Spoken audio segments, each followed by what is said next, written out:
नमस्कार news room को स्वागत करुछि मु शुभश्री। आज हेउछि पवित्र महालय अमावास्या। महदधि सह विभिन्न तीर्थ पुष्करिणी रे स्नान करे श्रीमंदिर उत्तर द्वार रे पितृपुरुषों को पिंडदान पई लागिछि श्रद्धालुओं भिड़। विधि परंपरा अनुसार महालया तिथि रे अट्टा गुलार पिंड तैयारी करी दान करने सहित ब्राह्मण मानक महाप्रसाद भोजन मध्य कराइले पितृपुरुष मोक्ष पाइथांती बोली विश्वास रही। अन्यपटे श्रीमंदिर रे महाप्रभुंकर आज आरंभ होइछि 9 दिन व्याप्ति शाक्त गुंडीचा बा गुप्त गुंडीचा यात्रा। तेबे शारदीय दुर्गा पूजा अवसर रे प्रभु माधव देवी दुर्गा को सांगरे नहीं गुप्तरे गुंडीचा यात्रा करिथांती। महालया अवसर रे पुरी रे भक्तों भिड़ जमिथिबा बेले सुरक्षा को दृष्टि रे रखी पुलिस पक्षर मध्य स्वतंत्र व्यवस्था ग्रहण करा जायछि। तेबे महालया काहीकि पालन करा जाए एवं एही जो महालया अमावास्या रे पितृपुरुषों को जो पिंड दान करा जायथा एवं मोक्ष प्राप्ति होइथांती बोली जो विश्वास रही तार विधि कौन से संपर्क रे अधिक सूचना देवा को आम सहित अछंती ऑनलाइन रे जोड़ी होइछंती ज्योतिर्विद हरिशंकर मिश्र। तेबे चलंतु जानिबा से कौन कहउछंती। सर आपण को न्यूज रूम को स्वागत करूची। आज होची पवित्र महालया अमावास्या। तेबे महालया अमावास्या तो काहे के आको पालन करा जाय एवं यार महत्व कौन कौन कहबे सर। जय श्री जगन्नाथ। आमर आश्विन मास कृष्ण पक्ष प्रतिपदा दिन पितृलोक माने पितृलोक मर्त्य को आसी थांती एवं सेमाने आगामी कार्तिक मास अमावास्या पर्यंत रही थांती बोली शास्त्रीय मत रही। यही जो 15 दिन आमर करा जाए से आमे सेतबळे निजर पितृ 3 पुरुष मांकर 3 पुरुष ता संगे मामू घर 3 पुरुष मध्य श्राद्ध दिया जाए। तेणु यही श्राद्धर अन्य नाम होची मौला श्राद्ध। यही मौला श्राद्ध आमे जो माने निहाती समस्ते पालन करि न पारिबे से माने आगामी कार्तिक मास अमावास्या मध्य श्राद्ध करि पारिबे। किंतु यही जो 15 दिन ये 15 दिन भितर समस्ते तिल तर्पण करेंगे। समस्ते पितृपुरुष मान को तिल तर्पण दबा संगे संगे देवा सुरा जथा नागा गंधर्वा राक्षसा पिशाचा गुह्याचा सिद्धा कुष्मांडा स्तरव खरा जड़े चला भूनीला बाओ हाराष्ट जानत अमातार्थ जल स्थल अंतरिक्ष जो माने सबू देहांत होती समस्त आत्मा तृप्ति दे से तर्पण करा जाए। आमर साधारणतः ब्राह्मण माने यही तर्पण करती किंतु आम परंपरा रे अन्य मान जेहेतु बहुत किसी सुविधा सृष्टि करा जायछि से माने केवल पानी आंजुलिया देले मध्य पितृपुरुष ग्रहण करती।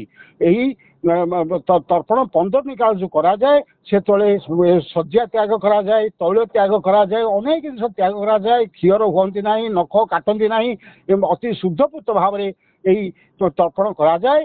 तर्पणर शेष दिन होची अमावास्या। ये अमावास्या श्राद्ध करा जाए किंतु एठी आमे अगंत दर्शन में गोटे भल सूचना दबा जे जदि जो घर पितृपुरुष माने जो तिथि देहांत होता है से तिथि जदि श्राद्ध करा जाए ताहा मध्य महालया विधि हुए एवं से श्राद्ध सर्वोत्तम। जो माने से तिथि रे श्राद्ध करि पारि नथिबे से माने एही अमावास्या श्राद्ध करिवे एवं जो माने अमावास्या श्राद्ध करि न पारिबे से माने आगामी कार्तिक मास दीपावली अमावास्या मध्य श्राद्ध करि पारिबे। आमर जो पितृलोक एठी कहि रखे मु चाहिबी आपन जेमति कहथले जे पितृपुरुष मान को श्राद्ध पका जाए।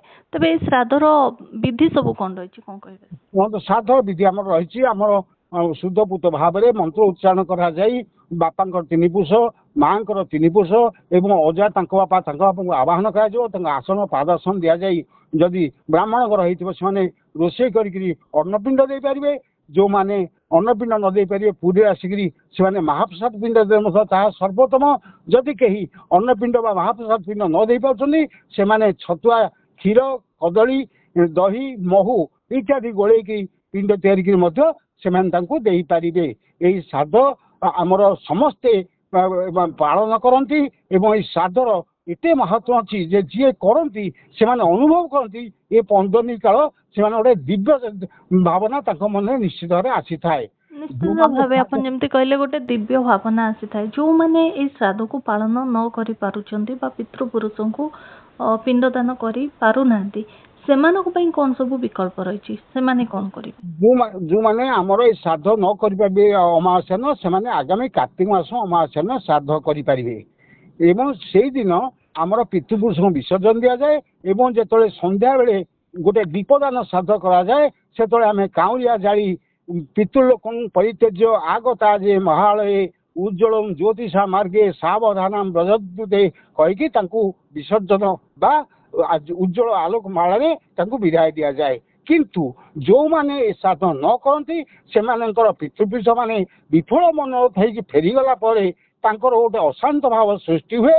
ତାର ପ୍ରଭାବ ଆମର ଜନଜୀବନ ଉପରେ ପଡୁଥିବାରୁ ରହିଥିବାର ପ୍ରଭାବ ରହୁଥିବାରୁ ଏ ଶ୍ରାଦ୍ଧ ପ୍ରାୟ ସମସ୍ତେ କରନ୍ତି ଏବଂ ସମସ୍ତେ କରିବା ବିଧେୟ। ଯଦି ଆମେ ଆମର ଦେଖନ୍ତୁ ପ୍ରତ୍ୟେକ କର୍ମରେ ଶୁଭ କର୍ମରେ ଘର ପ୍ରତିଷ୍ଠାଠୁ ଆରମ୍ଭ କରି ଯେତେ ପ୍ରକାର ଶୁଭ କୌଣସି ବିବାହ ବ୍ରତ ଆଦିରେ ଆମେ 3 ପୁରୁଷଙ୍କ ଉଦ୍ଦେଶ୍ୟରେ ଗୋଟେ ଉତ୍ସର୍ଗ କରାଯାଏ। ତେଣୁ ଆମର ନିଶ୍ଚୟ ପିତୃପୁରୁଷ ମାନଙ୍କ ପ୍ରତି ଆମର ସବୁବେଳେ ଯୋଉ ଭାବନାଟା ରହିଛି ସେ ଭାବନାର ଦିବ୍ୟ ଚେତନାଟା ଏହି ସମୟରେ ଲୋକମାନେ ଅନୁଭବ କରନ୍ତି। ଏବଂ ଆମର ଆଜିକାଲି ଲୋକମାନେ ଦେଖୁଛୁ ଯେ ତାଙ୍କର ବାପାଙ୍କ 3 ପୁରୁଷଙ୍କୁ ଭୁଲି ଯାଉଛନ୍ତି। ଯଦି ଯେ ଶ୍ରାଦ୍ଧ କରୁଥିବ ସେ 3 ପୁରୁଷ ପର୍ଯ୍ୟନ୍ତ ନିଶ୍ଚୟ ମନେ ରଖିଥିବ, କାହାର ପୌତ୍ର, କାହାର ପ୍ରପୌତ୍ର, କାହାର ପୁତ୍ର। ଏଇ ଯୋଉ ଭାବନାଟା ଏ ଭାବନାଟା ଏକ ଦିବ୍ୟ ଭାବନା ଏବଂ ଏହା ମଧ୍ୟ ଆମ ପରମ୍ପରା ଶାସ୍ତ୍ରଗତ ଏବଂ ଆମର ସାମାଜିକ ଚଳନୀରେ ଏହାର ମଧ୍ୟ ଯଥେଷ୍ଟ ଆବଶ୍ୟକତା ବି ରହିଛି। ନିହାତି ଭାବେ ବହୁତ ବହୁତ ଧନ୍ୟବାଦ ଆପଣଙ୍କ ଆଲୋଚନା ପାଇଁ।